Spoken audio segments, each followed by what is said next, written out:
Now that the holidays have passed, plenty of people will be looking to trash the Christmas tree. And in the city of Austin, customers can just put the tree at the curb without the decorations, of course. Workers just ask that you chop any trees over 6 feet in half and they'll compost them into mulch. Otherwise, the annual tree drop-off is happening in Zilker Park the next 2 weekends. Residents can take trees to the park from 10 a.m. to 2 p.m. Saturday and Sunday. Remnants of the holidays still mark the landscape on the hills overlooking Loop 360 in West Austin. As we discovered last year, many of the gorilla tree decorators don't return to clean up the decorations, and that creates a big litter problem for the area and a big headache for state transportation officials. KXAN's Jim Swift filed this report last Undecorating season.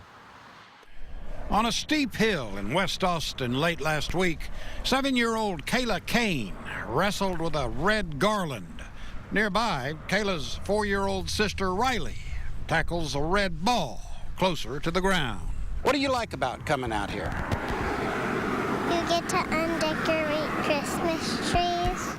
I think it's fun. I think it's helpful, and I just like doing it. Oh, it's just kind of funny to have a big camera in your face. The girl's mother, Laura Kane, enjoys the work too, sort of. But there is also a hint of irritation in her testimony.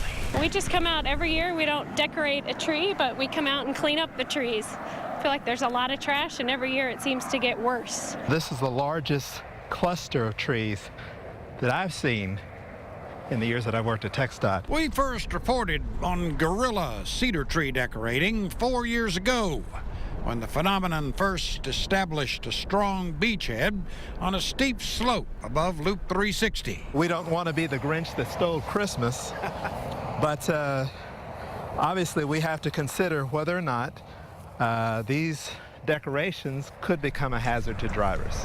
There would be a point where we draw the line.